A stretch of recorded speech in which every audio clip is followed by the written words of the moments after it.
बिस्मिल्लाहिर्रहमानिर्रहीम। खुल के बोल के साथ मैं हूँ एतजाज़ नकी। आज के प्रोग्राम में हम बात करेंगे कि साबिक वज़ीर आज़म इमरान खान से मुलाकात करने वाले जो पार्लियामेंटेरियंस थे उनको गिरफ्तार किया गया। इसके साथ हम बात करेंगे, उनको फिर रिहा भी किया गया, फिर उन्होंने गुफ्तगू भी की है। और साथ ही हम बात करेंगे कि अरसे के बाद मियाँ नवाज शरीफ ने मीडिया से गुफ्तगू की है और तहरीक इंसाफ पर खूब गर्जे बरसे हैं। इस हवाले से भी बात करेंगे और फिर इसके साथ साथ ये भी बात करेंगे कि IMF का जो हंगामी दौरा है वो पाकिस्तान पर आए हैं और उनको मिनी बजट का दिलासा दिया गया है। अवाम के हिस्से में क्या आया है? गुफ्तगू करने के लिए पैनलिस्ट में हमारे साथ मौजूद हैं नादिया नकी, मोहम्मद नौशाद अली, ईसा नकवी और उमर दराज कोंदल। मैं तमाम पैनलिस्ट को वेलकम करूंगा और सबसे पहले नादिया, मैं आपसे जानना चाहूँगा, आप क्या समझती हैं, एक अरसे बाद मियाँ नवाज शरीफ सामने आए हैं और जो उन्होंने गुफ्तगू की है, उन्होंने ये कहा कि तहरीक इंसाफ ने बदतमीज़ी के कल्चर को फ़रोग़ दिया, तहरीक इंसाफ ने अंडों टमाटरों का रिवाज दिया है। आपको याद होगा 2022 में इन्होंने ये बयान दिया था कि अगर इमरान खान हुकूमत से उतरेंगे तो आवाम इनको अंडे टमाटर मारेगी। अब वो जो है इस हवाले से शिकवा करते दिखाई दे रहे हैं, तो कौन जिम्मेदार है इस सारी सूरत हाल का? Thank you so much. देखिए, नवाज शरीफ साहब वैसे तो बड़ा कम बात करते हैं, लेकिन वो जब भी बात करते हैं वो शिकवा करते हैं और कहते हैं कौन जिम्मेदार है। लेकिन जो जिम्मेदार हैं, जिनका वो हमेशा ये कहते थे, लंदन से आते हुए भी उन्होंने कहा और पाकिस्तान आने के बाद एक ही बार उन्होंने एहतसाब की बात की थी, आपको याद होगा। और वो ये कहते थे कि जब तक एहतसाब नहीं होगा, जब तक मुल्क आगे नहीं बढ़ सकता। लेकिन मैं थोड़ी हैरान इसलिए होती हूँ कि मियां नवाज शरीफ साहब की जमात इस वक्त हुकूमत में है, तो एहतसाब भी उन्होंने ही करना है, क्योंकि उन्होंने ये कहा था कि इसके बगैर मुल्क आगे नहीं बढ़ सकता। लेकिन माजरत के साथ जिनके एहतसाब का वो जिक्र करते हैं, उनके साथ तो वो खुद मिले हुए हैं इस वक्त, और उनकी जमात हुकूमत में है। मेरे ख्याल से सेम पेज जिस तरह से वो लेकर चल रहे हैं, इस तरह से मियां नवाज शरीफ साहब के हवाले से तो कभी भी नहीं एक्सपेक्ट किया जा सकता। तो मैं तो समझती हूँ मियां नवाज शरीफ से सवाल करना चाहिए कि आप जिसके एहतसाब की बात कर रहे हैं, या आप जो कहते हैं कि कौन करेगा उनका एहतसाब, तो ये बात तो अब आपसे पूछने की है, क्योंकि आपकी जमात इन पावर है, आपके भाई वजीर आजम हैं, आपकी साहबजादी इस वक्त चीफ मिनिस्टर के ओहदे पर हैं, और आपकी भी सुनी जाती है पार्टी में। ऐसी बात तो नहीं है, आप MNA भी हैं। तो मेरा ख्याल ये है कि ये सवाल अब बनता नहीं है। ये मेरे लिए तो एक रेट्रिक ऑफ द पास्ट होके रह गया है, क्योंकि या तो वो अपनी बेबसी का इजहार कर रहे हैं कि वो एहतसाब करना तो चाहते थे, और बहुत सारे इनके अपने जो पॉइंट ऑफ व्यू है, मुझे लगता है कि उनकी जो पार्टी है उसके सामने शायद वो बेअसर हो चुका है। हम ये भी जानते हैं कि नवाज शरीफ साहब की जो सियासत है वो बिल्कुल मुख्तलिफ है। तो मेरा ख्याल है ये या तो वो अपनी पार्टी से शिकवा करें, या फिर वो अपने आप से करें। लेकिन इस वक्त ये कहना कि एहतसाब उनका कौन करेगा, तो जाहिर है जो ऑपोजिशन की जमातें हैं वो तो नहीं कर सकती। हुकूमत में बैठी सही। जमात का ही ये सोचना होगा कि अगर वो ये समझते हैं अपने निकाले जाने पर भी, और इस तमाम पोलराइजेशन के हवाले से, सियासत के तब्दील होने के हवाले से, तो उन्होंने ये एहतसाब करना है। ठीक है। अच्छा, अब नौशाद अली साहब, आप क्या समझते हैं? उन्होंने साथ ये भी कहा कि आवाम की किस्मत में अगर एहतजाज लिखा है या इन लोगों की किस्मत में एहतजाज लिखा है तो क्या कर सकते हैं? आप क्या समझते हैं, क्या एहतजाज करने में कोई कबाहत है या वो अपनी हुकूमत की कारकर्दगी को इसमें डिफाइन कर रहे हैं कि लोगों की किस्मत में एहतजाज करने लिखा है? बिस्मिल्लाहिर्रहमानिर्रहीम। देखिए जी, एहतजाज करने में तो ना कोई किसी को एहतजाज करने से रोक सकता है, ना कोई इसमें कबाहत है। अलबत्ता ये ज़रूर है कि अगर सिर्फ महज एहतजाज ही किया जाए और कुछ और ना किया जाए तो फिर यकीनन उस पर उंगलियां उठ सकती हैं। अब मामला है कि इस वक्त हुकूमत जो है वो मुस्लिम लीग नून की है। ये अभी एहतसाब की बात हो रही थी। मुस्लिम लीग नून जो है वो एहतसाब करना चाहती है। वो जो जो गुफ्तगू उन्होंने की है कि 300 डैम और वो बिलियन ट्री सुनामी, उसका हवाला देते हुए उन्होंने कहा, तो वो पाकिस्तान तहरीक इंसाफ का अगर कोई एहतसाब करना चाहती है तो नून लीग को चाहिए कि वो एहतसाब करे और खुल्लम खुला करे, क्योंकि वो हुकूमत में है। अगर वो नहीं करती तो इसका मतलब ये है कि वो या तो वो इस हद तक कमजोर है कि वो पाकिस्तान तहरीक इंसाफ का एहतसाब कर नहीं सकती, या फिर ये है कि इस एहतसाब वाली कोई बात है नहीं। ये सिर्फ मेयर पॉलिटिकल स्लोगन्स हैं जो हम हमेशा से सुनते आए हैं। मुझे तो अब 30 साल होने को आ गए ये एहतसाब के नारे सुनते हुए। वो एहतसाब कमीशन से लेकर और बड़े बड़े एहतसाब के इदारे और ये नैब और जो कुछ भी है, इन सब की कारकर्दगी पिछले 30 सालों की अगर आप सामने रख लें तो इस मुल्क में कितना एहतसाब हो सकता है, हुआ है या हो सकेगा, ये तीनों सूरतें, ये तो तीनों हालतें हैं, ये आपके सामने आ जाएंगी। सो एहतसाब जो है ना, मेरी नजर में सिर्फ एक सियासी नारा है। एहतसाब वाली तो कोई बात नहीं है। बाकी रही बात जहां तक एहतजाज वाली है, ये बात दुरुस्त है कि देखिए कि हर वक्त एहतजाज जो है उसका भी कोई फायदा शायद नहीं होता। प्रॉपर तरीके से अगर एहतजाज किया जाए, अपनी कुव्वत को मुज्तमे करके प्रॉपर एहतजाज की कॉल देकर अगर कोई एक दफा से एहतजाज किया जाए और लोग उसको उस एहतजाज की लोगों के अंदर पजीराई भी हो और लोग वाकयातन जोक दर जोक निकल आए, तो फिर ये मुमकिन है कि अगर आपका कोई मुतालबा है तो उस एहतजाज की जिसे कह लीजिए कि कामयाबी की सूरत माना जाए। लेकिन अगर हजार हजार रुपए के नोटों वाला मामला हो और कुछ चंद लोग आए और बाद में लड़ाइयां होती रहें और फिर आपको पता चले जी मीटिंग में बुलाया गया था, किसी को जो बंदे पकड़वा दिए थे खुद वहां से निकल गए थे, डी चौक से जाकर आराम फरमा रहे थे, फिर गायब हो जाते हैं। जब इस तरह की चीजें हों तो फिर मैं नहीं समझता कि एहतजाज की कॉल दी जानी चाहिए या एहतजाज किया जाना चाहिए। उसका कोई फायदा नहीं है। तो इसका सही। नुकसान बाहर तौर पाकिस्तान तहरीक इंसाफ को खुद से ही होगा। इससे लोगों के जहनों में सवालात भी जन्म लेते हैं, खुद पार्टी के अंदर भी उंगलियां उठती हैं और उसका नतीजा भी कोई नहीं निकलता। सो मेरी नजर के ठीक। अंदर सिर्फ एहतजाज पर जोर नहीं रखना चाहिए। अगर आपके पास केपीके की हुकूमत है या आप कुछ और कर सकते हैं या आप अपोजिशन में बैठे हैं तो आप प्रॉपर अपोजिशन में अपना किरदार भी अदा करें और जो है हुकूमत जो केपीके में आपके पास है उसको इस हद तक मिसाली बनाएं कि अगर फर्ज कीजिए कि कहीं पर कोई जो हुकूमत उनके हाथ नहीं है किसी सूबाई सूबे में या विफाक में, तो वो आइंदा जो है आने वाला इलेक्शन है उसके अंदर लोग जो है वो फिर जो है पाकिस्तान तहरीक इंसाफ को वोट दें। ठीक है, बिल्कुल परफॉर्मेंस की बुनियाद पर। अच्छा ईसा नकवी साहब, आज बड़े मियाँ साहब ने छोटे मियाँ साहब की भी तारीफ करते हुए ये कहा कि मियाँ शहबाज शरीफ की क़यादत में मईशत जो है वो बेहतर हो रही है। क्या आप समझते हैं कि मईशत बेहतर हो रही है? जी बिल्कुल, इतना बेहतर हो गई है कि IMF की टीम जिसने 6 महीने बाद आना था वो क्वार्टरली रिव्यू के लिए पहुंच गई है। इतनी बेहतर हो गई है मईशत के वो अब आपके ऊपर एक मिनी बजट की तलवार लटका रहे हैं। कुछ 200 अरब रुपए जो है वो आपने मज़ीद इकट्ठा करना है और अगर इसको एक साल के ऊपर आप एक्सटेंड कर दें तो 700-800 के ऊपर ये बात जाएगी। 700-800 अरब रुपए आवाम की जेब से मज़ीद निकाला जाएगा। मसला ये नहीं है कि टैक्स देना ज़िम्मेदारी होती है, लेकिन आपने उसी आवाम की जेब से निकालना है जिससे आप ऑलरेडी टैक्सेस ले रहे हैं। इससे ज़्यादा बेशर्मी और ढिठाई, यानी कि आप साल हर साल हो गए, इतनी दिहाइयाँ हो गई, आप हुकूमत में आते हैं, आपको पता है कि आपको टैक्स बेस बढ़ानी है, टैक्स नेट बढ़ाना है। आपने एक कमिटमेंट दी थी IMF को कि आप 10 अरब रुपए ताजरों से टैक्स की मद में इकट्ठा करेंगे, 10 लाख रुपए आप नहीं इकट्ठा कर सके। और यहाँ पर इस वक्त जो वफाकी हुकूमत के आदाद शुमार हैं वो हमें ये बता रहे हैं कि पंजाब लैग बिहाइंड कर रहा है। Khyber Pakhtunkhwa despite all the criticism, जो मर्जी कि वो सूबे की मशीनरी इस्तेमाल करते हैं, वो एहतजाज के लिए आते हैं, लेकिन जो पेपर पर नंबर लिखा हुआ है वो ये हमें बताता है कि खैबर पख्तूनख्वा जो है इस तमाम के बावजूद चाहे जितने सवालात उठा लें वो नंबर उनका जो पेपर पे है वो सबसे बेहतर है। 110 अरब का सरप्लस है और 140 अरब का आप जो है वो आपका जो है वो पंजाब की तरफ से लॉस है, जिसकी वजह से अब पूरे पाकिस्तान की आवाम को इस एडिशनल टैक्स को सफ़र करना पड़ेगा and there is no way out. तो ये है महंगाई, ये है आपके शहबाज शरीफ साहब की इकॉनमी की परफॉर्मेंस। दूसरी बात ये कि जो ये इस बात के ऊपर नारा लगाना कि जनाब इन्फ्लेशन रेट कम हो गया, भाई महंगाई बढ़ने की शरह कम होना ये कोई बहुत बड़ा वो नहीं है। आप जिस वक्त आए थे उस वक्त से 4 गुना आपने प्राइसेस बढ़ा दी, 4 गुना चीज़ों की कीमतें ऊपर जाने के बाद अगर अब उनकी कीमतें बढ़ने की शरह कम हो गई है तो इसको आप नहीं कहते कि जनाब कोई मुआशी परफॉर्मेंस बेहतर है। सवाबी में जलसा होता है, आप इस्लामाबाद बंद कर देते हैं, आप इंटरनेट बंद कर देते हैं, आप VPN भी बंद कर देते हैं। ये आप कौन से इंटरनेशनल इन्वेस्टर्स को पाकिस्तान में खींच रहे हैं? यहाँ पर आप कौन से लोकल इन्वेस्टर का कॉन्फिडेंस बहाल कर रहे हैं जिस हुकूमत की टांगें कपकपा जाती हों? यहाँ से 100-200 किलोमीटर दूर एक ऐसा एहतजाज जो जलसा है जिसमें ये कॉल भी नहीं है कि हम इस्लामाबाद की तरफ आ रहे हैं, हम यहाँ पे ट्रैवल करते हैं। आप जाएं मार्गला एवेन्यू जो है उसके इर्द गिर्द आप देखें कंटेनर्स की पूरी दीवार खड़ी हुई है। आप जाएं फैज़ाबाद के ऊपर आपको रास्ते के ऊपर कंटेनर्स मिलते हैं और फिर वहाँ पर खड़े होकर लंदन में खड़े होकर ये कह जनाब इन्होंने कल्चर इंट्रोड्यूस करवा दिया।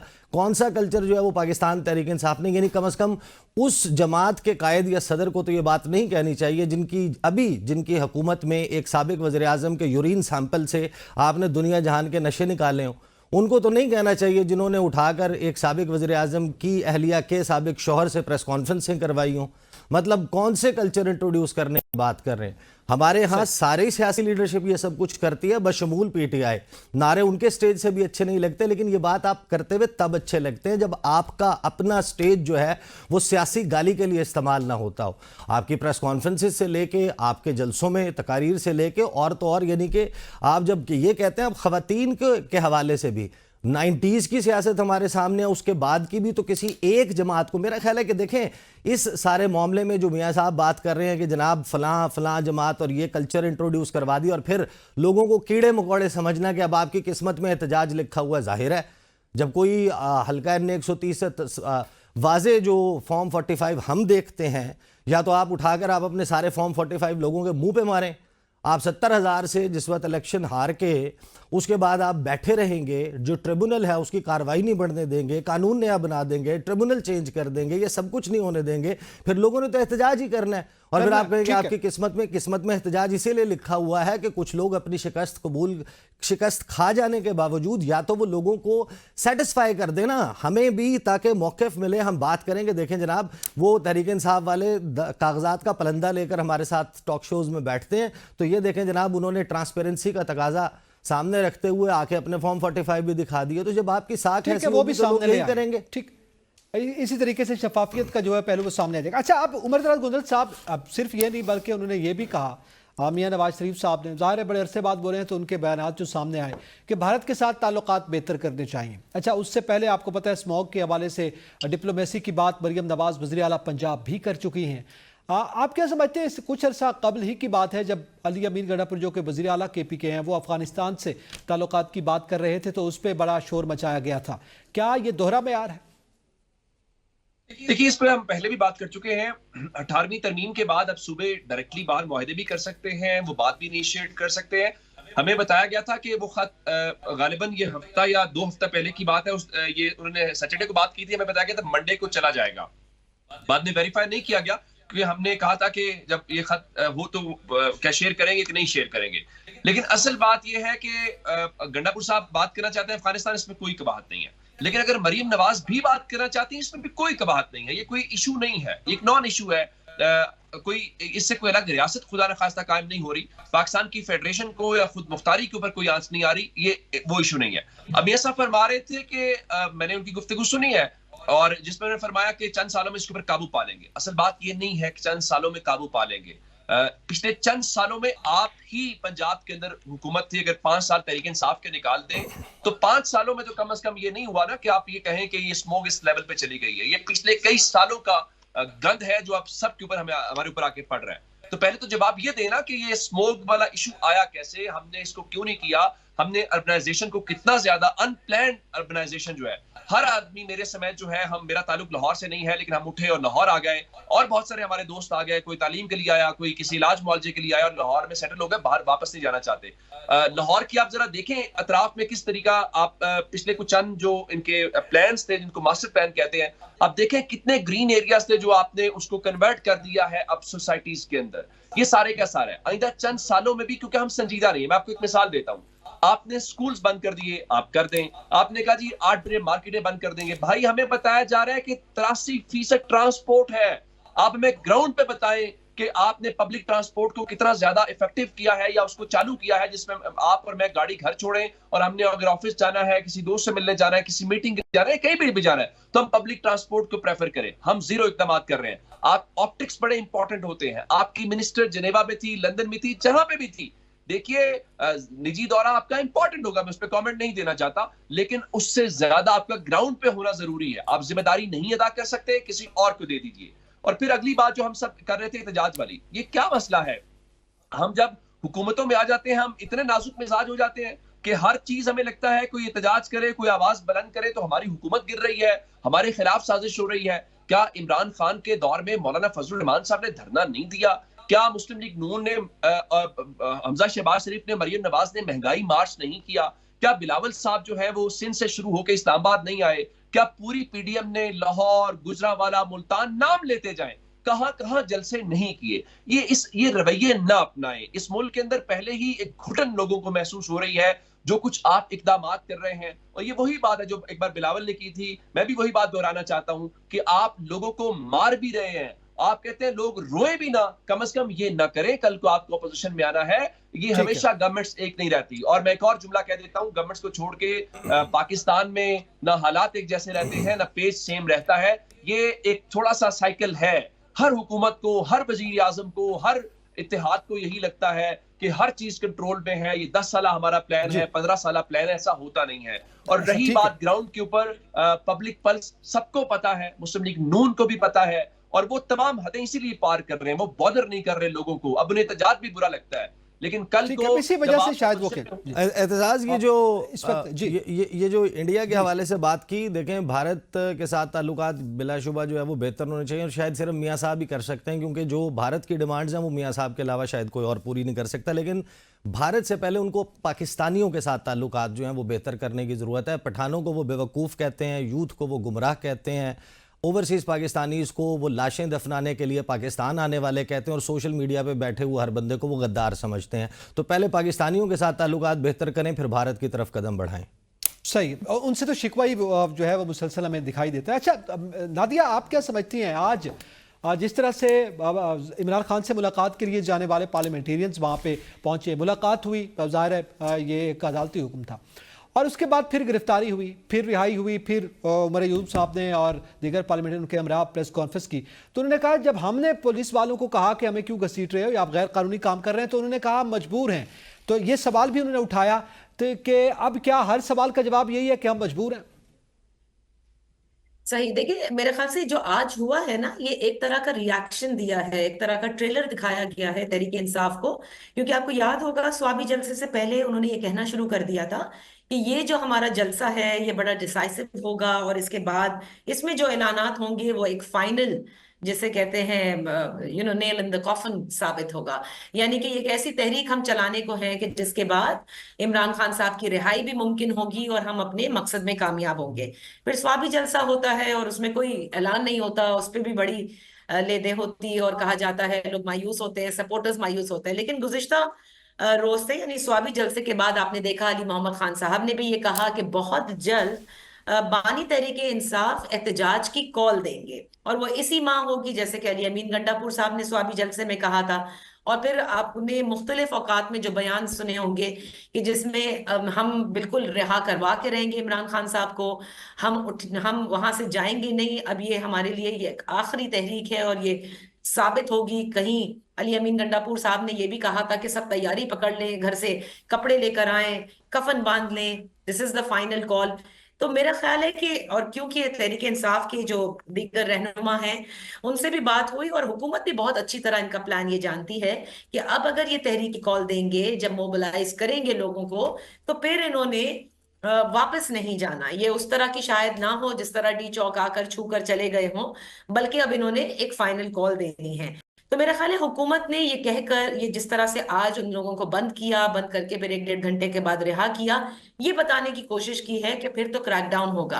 आपने राना सनाउल्लाह साहब का भी बयान देखा होगा कि अगर इस तरह की बातें करेंगे जिसमें कफन होगा, जिसमें मर जाएंगे, तो वो इसको इंतशार के जुमरे में, वो कहते हैं कि तहरीक इंसाफ इंतशार फैला रही है। उनका लीडर जो है वो जेल से इंतशार की कॉलें दे रहा है, लोगों को तरगीब दे रहा है, और फिर जब हम क्रैकडाउन करें तो रोए ना, ये राना सनाउल्लाह साहब ने कहा था। तो यकीनन इनको गिरफ्तार करके ये बताया गया है कि अगर आप इस तरह से तहरीक की कॉल करेंगे, या अगर आपने एहतजाज का कोई इसी तरह का प्लान रखा है कि जिसमें आप धरना भी देंगे, उठेंगे नहीं, डिमांड्स आपकी पूरी नहीं की जाएंगी, तो आप जो है वो मजीद तहरीक चलाते रहेंगे, एहतजाज करेंगे सड़कों पर, तो आपको इस तरह से निपटा जाएगा कि आपके खिलाफ क्रैकडाउन भी होगा, आपको हम बंद भी करेंगे दफा 144 के निफाज की आड़ में। तो मेरा ख्याल है ये एक बड़ा स्ट्रॉन्ग मैसेज दिया गया। अब ये तहरीक इंसाफ पर है कि किस तरह से, अगर वाकई वो एहतजाज करना चाहते हैं, कोई तहरीक फाइनल कॉल के तौर पर चलाना चाहते हैं, तो उनको किस तरह से इसको आगे लेकर चलना होगा कि बंद भी ना हो। क्योंकि अभी माजी में हमने ये देखा है कि वैसे तो ये तमाम जमातें जब हुकूमत में होती हैं तो हमेशा क्रैकडाउन्स करती हैं, ऑपोजिशन में जाती हैं तो फिर जमहूरियत के हुस्न बताती हैं कि एहतजाज के बगैर ऑपोजिशन का हक होता है, इसके बगैर जमहूरियत नहीं होती। तो लेकिन उलट हो जाता है जब ये हुकूमतों में आते हैं, और हमने देखा कि तहरीक इंसाफ ने कभी जलसा भी करना हुआ हो या फिर वो एहतजाज का जिक्र भी करे तो क्रैकडाउन शुरू हो जाते हैं। फिर आपने ये भी देखा कि इस हुकूमत ने तो बाकायदा जलसों के लिए एक नई लॉ बना दी कि किस तरह से इंतजामिया जिलाई जो है वो तमाम तर चीजों को पूरा करवाएगी, तो फिर आपको जलसा करने की इजाजत होगी। अब मैं नहीं समझती कि क्या टाइम्ड कभी जलसे हमने कभी देखे हैं, मैंने तो कभी भी नहीं देखे। तो ये तमाम तर चीजें वो हैं जिससे आपको ये समझ में आता है कि मौजूदा हुकूमत में जो मौजूद सियासी जमातें हैं, पीएमएलएन हो या उनकी इत्तेहादी जमातें, पाकिस्तान पीपल्स पार्टी हो और दीगर जमातें जो उनके साथ इत्तेहाद में हैं, जब वो दूसरी साइड पर जाएंगी तो क्या उनको ये काबिल कबूल होगा? क्योंकि जो स्पेस वो इस वक्त दिए चले जा रहे हैं, मेरे ख्याल से माजी में मैंने इतनी स्पेस कभी भी सियासी जमातों को इस तरह से लूज करते नहीं देखी है। नहीं देखा। अच्छा, अब इसमें निशात अली साहब, ये मुलाकात की हम बात कर लें तो ये मुलाकात पर पाबंदी, इमरान खान साहब पर जेल में मुलाकात पर पाबंदी एससीओ समिट में हुई, फिर उसके बाद भी रुकावटें डाली गई, चंद एक मुलाकातें हुई या करवाई गई, और फिर उसके बाद कहा गया मुलाकात कर लें जी, लेकिन सियासी गुफ्तगू जो है उसमें नहीं होगी। और आज अगर ये मुलाकात अदालती हुक्म पर हुई तो उसमें जो गिरफ्तारी अमल में लाई गई वो भी आपके सामने है। आप क्या समझते हैं कि क्या ये रवैया जो है ये दुरुस्त है? और फिर जैसे अभी दादिया ने भी ये जिक्र किया कि जब आप खुद ऑपोजिशन में होंगे तो आपको भी तो ये फेस करना होगा। यकीनन ये रवैया किसी सूरत भी इवन काबिल कबूल भी नहीं कहा जा सकता। उसकी वजह यह है कि कोई भी शख्स जो है, अगर वो जेल में कैद हो और उसकी मुलाकात पर पाबंदी लगाई जाए, तो ये उसके भी जो बुनियादी इंसानी हकूक है उसकी खिलाफ वर्जी है। इसमें कोई मुजायका नहीं है कि पाकिस्तान तहरीक इंसाफ की क़यादत अगर फर्ज कीजिए कि अपने बानी तहरीक इंसाफ से मिलना चाहते तो उनको मिलने की इजाजत होनी चाहिए, उन्हें मिलने देना चाहिए। इसमें कोई मसले वाली बात है नहीं। अब मामला ये है कि इस वक्त हुकूमत जो है, जो हमारे सामने आ रहा है, अभी नादिया साहिबा ने आपको बताया कि बेसिकली ईसा साहब ने भी आपको, शायद उमर साहब ने भी बताया कि जो बेसिकली जो कॉल दी गई है, जो जिसके बारे में बात की जा रही है, जिसके बारे में राना सनाउल्लाह साहब ने भी कहा है, असल में हुकूमत ये समझती है कि इस वक्त जो कॉल है, जिसकी बात की जा रही है, वो अगर दी गई तो प्रॉब्लमेटिक होगी हुकूमत के मामलात के अंदर भी, और चीज़ों को आगे बढ़ाने में भी। ये मईशत की बात हो रही थी अभी, खैर बहुत सारी चीज़ों से मुझे इख्तलाफ है, लेकिन बहरहाल अब मामला ये है कि जो हुकूमत है उसका डर अपनी जगह है, लेकिन कुछ चीज़ें जो है बाहर तौर फैक्ट्स की सूरत में मौजूद है। हमारे भाई ने कहा भी, और वो हवाला भी दिया वो लॉन्ग मार्चेस का, और उनका JUI के लॉन्ग मार्च का, और बिलावल के और मरियम नवाज के। तो ये भी हमें याद रखना चाहिए कि जब वो लॉन्ग मार्च हुए थे तो उस दौरान कितने मसाइल पैदा हुए थे, और अदरवाइज जो लॉन्ग मार्च होते रहे हैं पाकिस्तान तहरीक इंसाफ की तरफ से या पाकिस्तान तहरीक इंसाफ की तरफ से जो एहतजाज किए गए हैं आज तक, उनमें कितना फर्क है, उसमें तर्ज तखातुब क्या रहा है, और उस दौरान जो है वो दंगा फसाद या लड़ाई झगड़ा किस हद तक हुआ है। मैं इसके अंदर नहीं, इस बहस में नहीं जाता कि जी जो है वो सिर्फ पाकिस्तान तहरीक इंसाफ का वतीरा है। जो नादिया साहिबा ने बात की थी, ये बात दुरुस्त है कि जब ये जो जमातें हैं, सियासी जमातें जब हुकूमत में होती हैं, तो चूंकि हुकूमत चलाने की मजबूरी के तहत ये वो हद भी पार करती हैं जो अपोजिशन में इनको बहुत बुरी लगती हैं, और जब खुद अपोजिशन में आते हैं तो ये वो डिमांड करते हैं जो ये हुकूमतों में रहते हुए किसी और को देने को तैयार नहीं होते। तो ये बात तो दुरुस्त है, लेकिन ये बात भी दुरुस्त है कि ये जो अभी जो आपको कॉल किया, जो बहुत बात की जा रही है, ये कॉल वही पाकिस्तान तहरीक इंसाफ का जो अंदाज है फ्रंट फुट पे आके खेलने का, इसका मकसद सिर्फ वो जो मुकदमात जिनके फैसले होने का इम्कान है उनको प्रेशर में लाने से ज्यादा कुछ नहीं है मेरी नजर में। हो सकता है कोई इख्तलाफ करे इस बात से, लेकिन ये जो कॉल जिसकी ये इतनी जो कह रहे हैं ना कि हमारे जनाजे पढ़ लिए जाए और ये कर लिया जाए वो कर लिया, ये उसी सूरत में मुमकिन होगा कि जब पाकिस्तानी तहरीक इंसाफ का जो फैसला पाकिस्तान तहरीक इंसाफ एक्सपेक्ट करती है या जिसके लिए प्रेशराइज कर रही है वो उनकी मर्जी से ना आए, तो फिर हो सकता है कि वो कोई अमली कदम की तरफ बढ़ें। लेकिन ये अभी तक सिर्फ ये जो टैक्टिक है या जितनी गुफ्तगू की जा रही है, क्योंकि मुझे याद है बहुत सारी कॉलेज इससे पहले भी दी जाती रही हैं, फिर आपको पता ही है कि डी चौक से वापस भी बंदा चला जाता है, गायब भी हो जाता है, फिर गुमशुदा भी रहता है, फिर आ भी जाता है, फिर वो अजीब किस्म की बातें भी बताता है कि जी मैं इधर गया था, उधर गया था, सो गया था, जाग रहा था।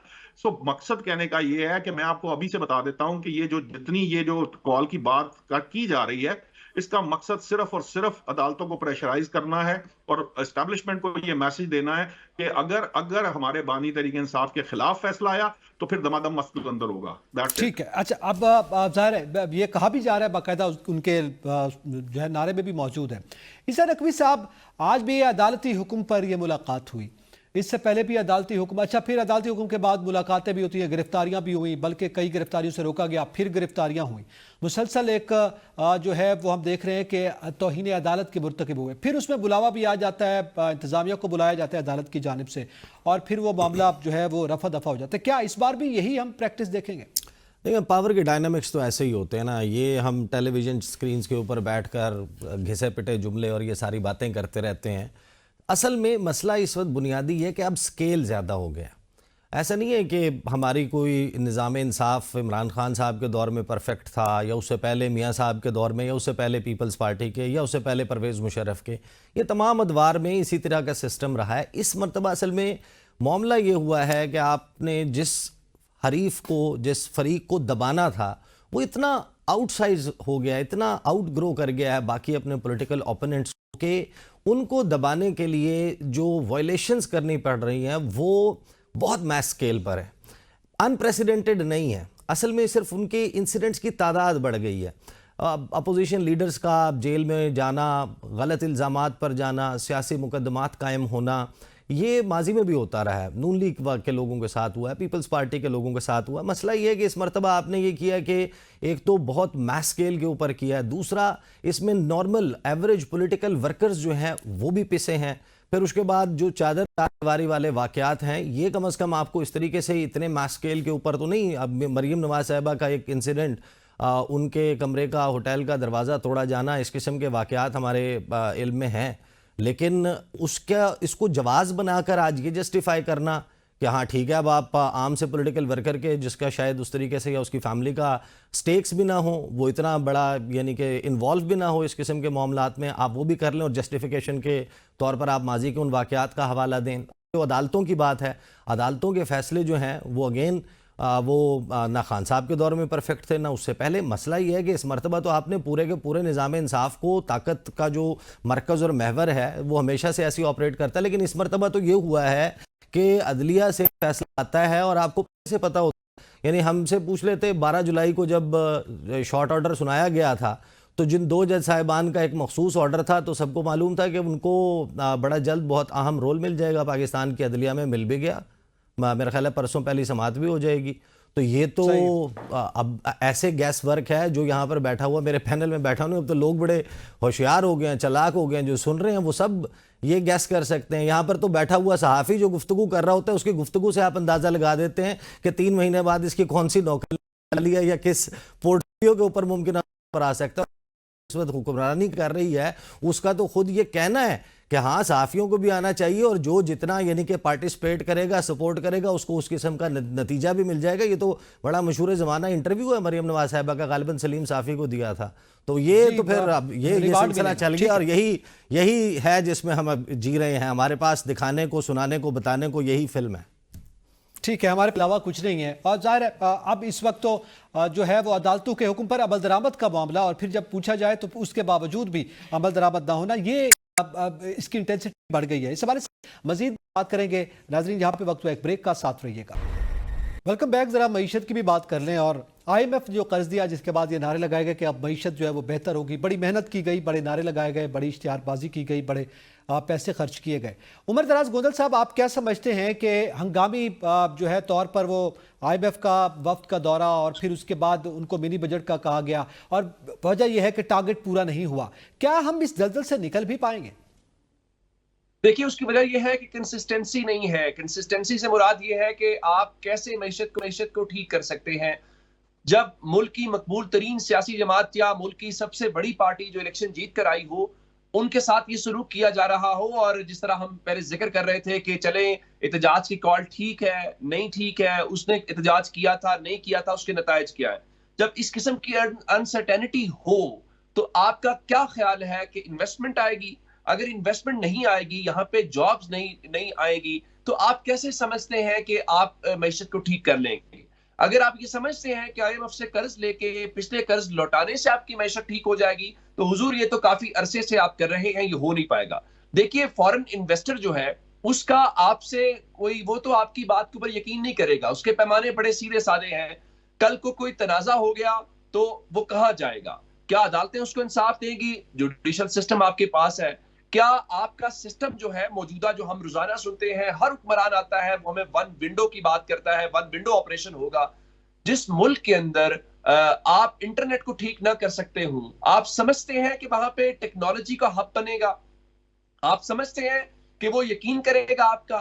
आप समझते हैं जहां पे उसको पता चले किसी वक्त भी हर चीज बंद हो जाएगी, और बंद होने का मतलब यह है कि वो अपने मुल्क से कट जाएगा? बहुत सारी चीजें इस किस्म की है। मेरे ख्याल से हमें एक मेजर ऑपरेशन की जरूरत है, और वो मेजर ऑपरेशन इस हुकूमत का काम नहीं है, ना ये कर सकती है, ना शायद वो उस पोजीशन के अंदर है। वो मेजर ऑपरेशन बतौर कौम करना है, वो गलतियों को सुधारना है।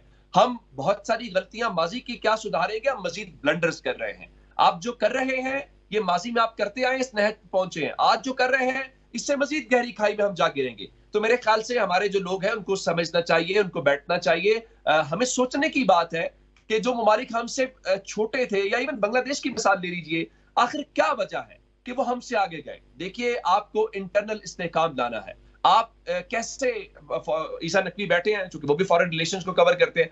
देखिए, जब आप फॉरेन पॉलिसी की बात करते हैं तो कुछ इंटरनल भी फैक्टर्स होते हैं जो उस पे असरअंदाज होते हैं। मैं आपको मिसाल देता हूं, इंडिया आपके मुल्क में खेलने नहीं आ रहा, उसकी वजह क्या है? वो इंटरनली उसने अपने क्रिकेट को उस लेवल के ऊपर लेके गया, या उसने आईसीसी का या दुनिया के मॉडल को अपने फाइनेंशियल मॉडल के साथ यूं लिंक किया कि अब उनका इंटरनल मॉडल जो है उनको एक्सटर्नल फैक्टर्स में फायदा दे रहा है। अब उनको जरूरत नहीं है पाकिस्तान के साथ बात करने की, बॉदर करने की। मैं बात कह रहा हूं इसी तरह से, जब आपके मुल्क के अंदर जो कॉन्फिडेंस होता है किसी इन्वेस्टर का, और वहां पे पता होता है कि लोग प्रॉफिट कमाएंगे, लोगों को लॉ एंड ऑर्डर का मसला नहीं होगा। मैं हवाला नहीं देना चाह रहा, इस वक्त वॉइस ऑफ अमेरिका की जो आज की मैंने खबर पढ़ी है, जो चाइना को लेके है, मुझे बताएं हम क्या मैशत पे बात करें।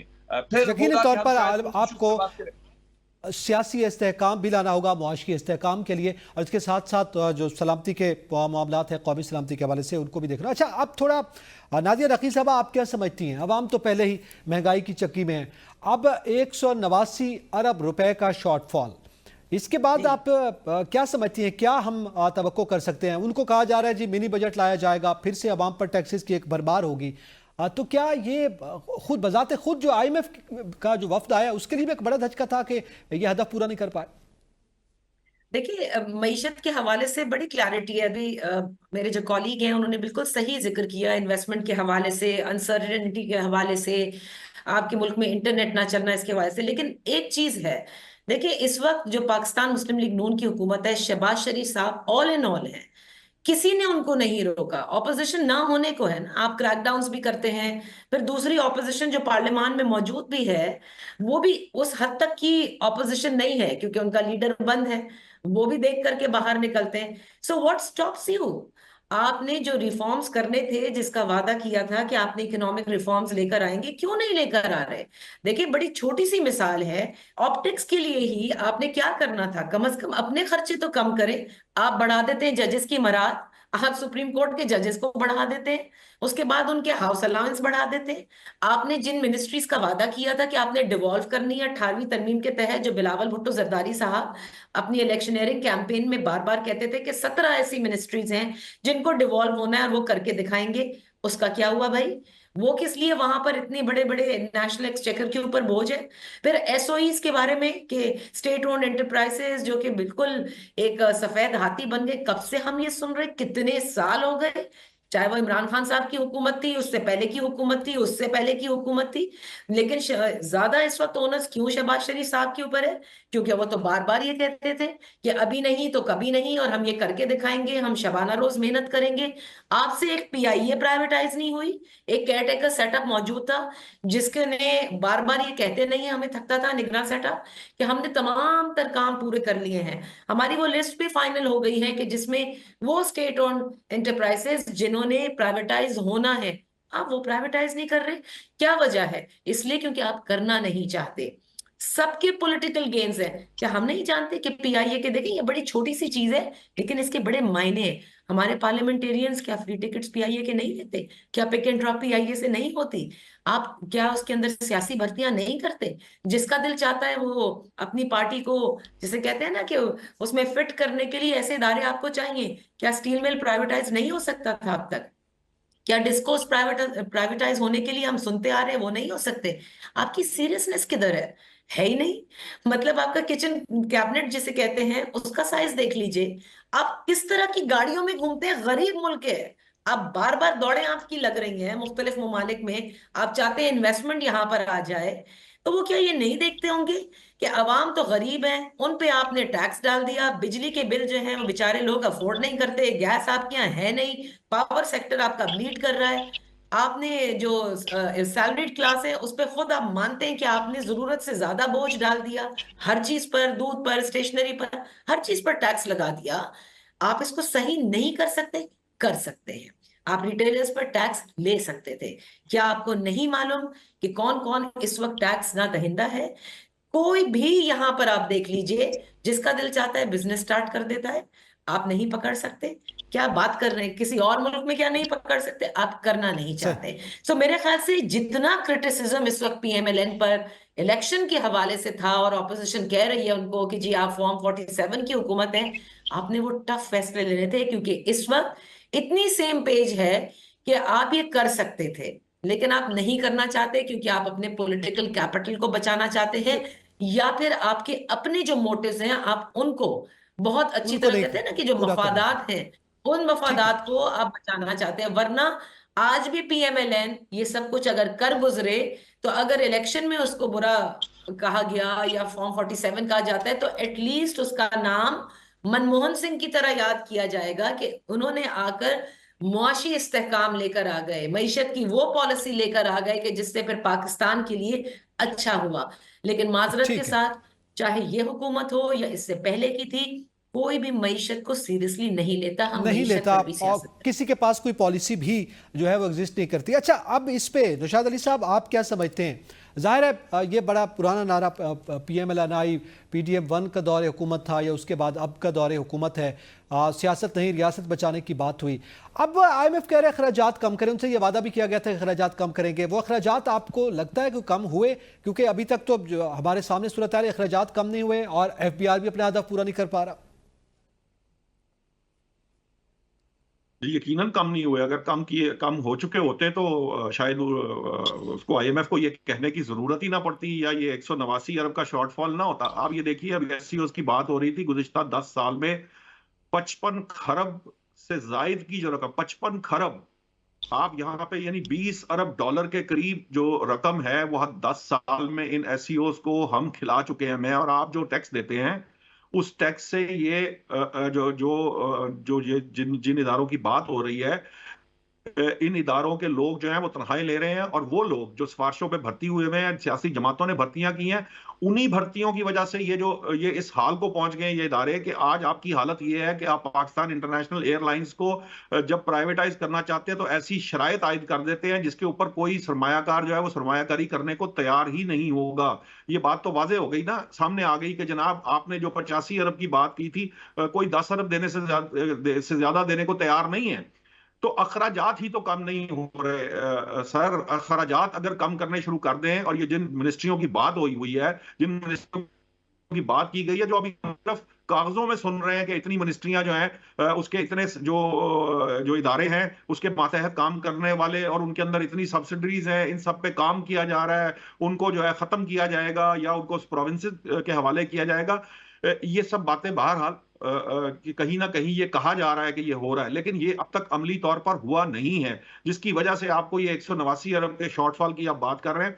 अच्छा, जो ये रिटेलर्स वगैरह से टैक्स का हदफ था 10 अरब का, 11 अरब इन्होंने इकट्ठा कर लिया है, लेकिन जो ताजर दो स्कीम है वो बुरे तरीके से फ्लॉप हुई है। ये जो जबरदस्ती टैक्स इंपोज किया है इन्होंने, टैक्स तो इंपोज किया है ना, रिटेलर पे भी लगा दिया है, जो वादा किया था एग्रीकल्चर पे वादा किया था वो भी लगा दिया है। सो टैक्स लगाने की वो कोशिश कर रहे हैं, लेकिन मेरा पॉइंट ये है कि अगर फर्ज कीजिए कि हम 55 खरब यानी 20 अरब डॉलर की बचत 10 साल में कर सकते हैं, तो सालाना कम से कम ये तकरीबन 1 अरब डॉलर के करीब करीब तो है।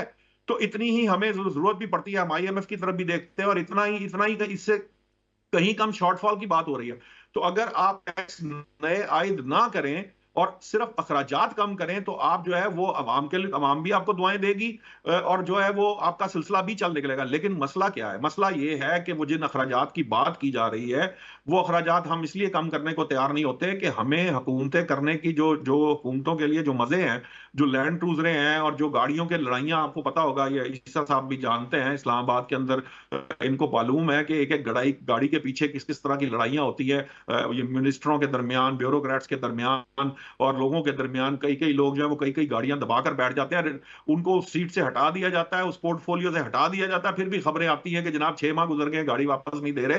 तो ये जो लालच है, ये हमारा कम होके देता ही नहीं है। और हमारा जो अखराजात वाली बात है, जब तक आप अपने अपने आप को, अपनी आमदन और अखराजात में तवाज़ुन पैदा नहीं करेंगे, दुनिया की कोई मईशत जो है वो इस तवाज़ुन को पैदा किए बगैर ठीक नहीं हो सकती। नहीं हो सकती, मईशत पे बिल्कुल ठीक। बहुत काम किया गया है, मईशत में बेहतरी भी आई है। मईशत अब आईसीयू में नहीं है, लेकिन ये भी नहीं है कि मईशत जो है वो ग्रो करके बहुत तंदुरुस्त और तवाना हो गई है। अभी भी वो पाँव पाँव ही चल रही है, अभी वो दौड़ भी नहीं सकी, तो तंदुरुस्त होना तो बहुत अभी जरा दूर है। दूर की लेकिन बात है। उसकी तंदुरुस्ती के लिए जरूरी है कि ये जो हमने वजन अपने ऊपर लाद रखा है, इस वजन से हम जान छुड़ाएं, इन एसईओ से जान छुड़ाएं। मैंने तो कई दफा ये कहा है कि अगर आपको हाथ जोड़ के भी इन इदारों को किसी को देना पड़ता है, क्योंकि हमने जो माजी में टेलीकॉम में, बैंकिंग सेक्टर में हमने देखा कि जो इदारे प्राइवेटाइज हुए हैं उनकी परफॉर्मेंस आज बहुत बेहतरीन है, वो बड़े नामवर इदारे हैं। तो इसलिए इनको हाथ जोड़ के पल्ले से को पैसे देने पड़ते हैं तो दे दें। 10 अरब ना मिले, आप पल्ले से 2-4 अरब दे दें, क्योंकि अगले जो 200 अरब का नुकसान करता है, ये पीआईए 500 अरब खा गया पिछले 5 साल के अंदर। तो इसलिए इनको, इनसे अपनी जान वो छुड़ाने, खसारा इनसे और जो बढ़ बचत जाएगा। होगी, आपको शायद एक्स्ट्रा टैक्सेस नहीं लगाने पड़ेंगे। ठीक है, आप इस हवाले से इस तरह भी आप क्या समझते हैं? ज़ाहिर है मईशत की ओवरऑल बात कर रहे हैं, लेकिन आज आपने इस्लामाबाद हाई कोर्ट में जस्टिस मोहसिन अख्तर कियानी के रिमार्क्स सुने होंगे करप्शन के हवाले से। उन्होंने ये कहा कि नैब जो है वो बगैर दांतों के हो गया, बगैर दांतों वाला नैब जो है वो क्या एहतसाब करेगा, उसे खुद देखना चाहिए। वो सारे रिमार्क्स आपके सामने हैं। अब बात यह है कि आप क्या समझते हैं, और उन्होंने भी ये बात की कि अगर ज़ाहिर है नैब ठीक होता, एहतसाब ठीक होता, तो फिर आप मिन्नतें तरले ना कर रहे होते IMF के। कितनी हद तक ये बात दुरुस्त है? ये वही जज हैं जिन्होंने पहले रिमार्क्स दिए थे तो रिपोर्टर्स के ऊपर पाबंदी लग गई थी और चैनल्स को कहा गया था कि आपने हाई कोर्ट कवर ही नहीं करना, ये हुआ था। तो अब मैं उनके कमेंट्स के ऊपर क्या मजीद कमेंट्स दूँ? एक तो मैं आपसे चाहता हूँ कि आप अगर थोड़ा सा शर्मिंदगी दिखा दें या माफ़ी मांग लें। 1 महीना पहले वो जो सुर्ख बत्ती वाले मैसेज आए थे, यहाँ पे भी जो बैठे हुए हैं लोग, इनको भी आए थे कि ये जो एसईओ हो रही है इससे कोई अरबों डॉलर की, खरबों डॉलर की पाकिस्तान में इन्वेस्टमेंट आ जाएगी। उससे भी बैठ के टीवी चैनल्स पे कहा था हमारी रिस्पॉन्सिबिलिटी टुवर्ड्स पब्लिक है, टुवर्ड्स गवर्नमेंट नहीं है। उनको बताएं, लोगों को ये मत आस और उम्मीद दिलाएं कि कोई अरब $1 की इन्वेस्टमेंट्स जोक दर जोक पाकिस्तान पे कोई बरसात डॉलर्स की होने लग जाएगी। एसईओ हो गया ना, कितने टके की इन्वेस्टमेंट आई। ये जो मईशत वाला मामला ना, देखें हुकूमत कोई भी ये नहीं चाहती कि हम कोई बैड परफॉर्मेंस दिखाएं मुआशी महाज के ऊपर। हर गवर्नमेंट यही चाहेगी कि हम हालात ऐसे बेहतरीन कर दें कि हमारी एक लेगेसी क्रिएट हो जाए। इंटेंट का मामला नहीं है, मामला ये है कि जब आप मईशत को ठीक करने लगते हैं, एक तो वो जो मैंने बताया कि एक बुज़दिल और डरपोक हुकूमत, आपने इंटरनेट बंद किया हुआ है, रास्ते बंद किए हुए हैं, कंटेनर्स यहाँ पर पूरी दुनिया जहान की एम्बेसीज जिस शहर में मौजूद हैं, यहाँ आप इजीली मोबिलिटी है आपकी। आप मुख्तलिफ मार्केट्स में, क्या यहाँ पर फॉरेनर्स हैं जो बैठते हैं यहाँ पर अपने कैपिटल्स में फीडबैक देते हैं कि कितना सेफ़ है ये मुल्क इन्वेस्टमेंट के लिए। वो क्या यहाँ पर इस्लामाबाद की हर मार्केट में जाकर बैठकर खाना खाते हुए ख़ुद को महफूज तसव्वुर करते हैं? तो प्रायोरिटीज़ को देखें। दूसरी बात ये कि जो हुकूमत जो है वो इस वक्त एक क्रैकडाउन कर रही है अपनी अपोजिशन के ऊपर। उनमें से किसी के पेट्रोल पंप्स बंद पड़े हैं, किसी की पेपर मिल बंद पड़ी है, किसी की कॉटन फैक्ट्री बंद पड़ी है, किसी की घी मिल बंद पड़ी है, किसी के जो है वो ट्रेलर चलते थे वो बंद पड़े हैं। आपने इतने बड़े पैमाने पर, ये सारे जितने हमारे पॉलिटिशियंस बैठे हुए हैं, ये या इनके राइट और लेफ्ट हैंड्स जो हैं, उनके बड़े सक्सेसफुल बिजनेसेस थे, उन्होंने लाखों लोगों को रोज़गार दिया हुआ था, वो अब जान छुपाते फिरते, बचाते फिर रहे हैं, उनके कारोबार ठप पड़े हैं। तो इसका एक रिपल इफेक्ट आता है ना इकोनॉमी पे। बाल्टी में आपके ढेर सारे सुराख हैं, आप एक सुराख बंद करते हैं तो आप 4 सुराख और खोल देते हैं। तो इस तरीके से फिर आज दुनिया के one of the most powerful people Elon Musk है, जो कि अभी आपको पता है कि आज मेरी एक पाकिस्तानी बड़े मंझे हुए सफारतकार से हाजिर सर्विस की बात करूं और इंतहाई इंपॉर्टेंट कैपिटल में बैठा हुआ है, मेरी उनसे बात हो रही थी। उन्होंने कहा कि एलॉन मस्क एक तो अभी काबीना में और फिर 2028 का और 2032 का जहन में रखें, एलॉन मस्क का रोल बहुत डिफरेंट होने वाला है। और आपने दुनिया की 5वीं बड़ी आबादी का मुल्क है, आपने उनकी एप्लीकेशन यहाँ पे बंद की हुई है और आपको लगता है कि इस तरह करके आप अपने लिए को बहुत इंटरनेशनल गुडविल जो है वो क्रिएट कर रहे हैं। तो आप देख लेना प्रायोरिटीज़। मोहम्मद बिन सलमान, जिनको हम कहते हैं कि हमारे उनसे बहुत अच्छे ताल्लुकात हैं, वो 2028 की एशियन गेम्स के लिए $500 अरब का बजट रखा है उन्होंने। $5 अरब नहीं लगाए आपके मुल्क में। उसकी वजह यह है कि ये नहीं है कि आपके ताल्लुकात अच्छे नहीं हैं, मसला यह है कि आप यहां पर कंड्यूसिव एनवायरनमेंट नहीं अभी तक क्रिएट कर सके। आपको चाइना जैसे आपके करीबी दोस्त मुल्क ने यह कहा था, उनके सीनियर वजीर यहां पर मौजूद थे कि अपना लॉ एंड ऑर्डर ठीक कर लें और अपनी सियासी लड़ाई खत्म कर दें। ये दो चीजें, political stability and law and order कर दें फिक्स, तो 25 करोड़ के अवाम की market with immense potential, youth जहां पर मौजूद है, मादनियात, कुदरती वसाइल बेशुमार मौजूद हैं। आपको उसके लिए एक एनवायरनमेंट ही क्रिएट करनी है ना। अगर हर शख्स ने अपनी जात की लड़ाई लड़ने के लिए इस लड़ाई को उस नहज पर पहुंचाना है, फिर ना कोई सियासी जमात, इमरान खान भी ठीक नहीं कर सकते, पीटीआई भी इस वक्त ठीक नहीं कर सकती, जब तक तमाम एक्टर्स जो हैं वो इस बात को रियलाइज नहीं करेंगे कि ये जो मुल्क है इसमें आपके बच्चों ने, हमारे बच्चों ने रहना है। ठीक है, अगर आपने यहां से शिफ्ट आउट कर देना है अपनी फैमिली को अपने खजानों के साथ तो और बात है, otherwise everybody has to realise कि ये एक ना तो एक फरीक के करने का काम है, दूसरा उसके लिए अपने हाउस को इन ऑर्डर करें, लॉ एंड ऑर्डर बेहतर करें, पॉलिटिकल स्टेबिलिटी लें, वरना ये एससीओ करवा के बेहतर नहीं हो पाएगा। ट्रांसमिशन चलवाने से कि खरबों डॉलर आ जाएगा, वो नहीं आता। ठीक है, यकीनी तौर पर यह बड़ी अहम बात है कि ओवरऑल एक सरमायाकारी का जब तक माहौल आ जाएगा और उसके मुताबिक कोई पॉलिसी आपकी नहीं होगी तो उस वक्त तक ये मामला जो है वो बेहतरी की जानिब गामजन नहीं हो सकता। तमाम पैनलिस्ट का बहुत शुक्रिया, इजाजत दीजिए, अल्लाह हाफिज।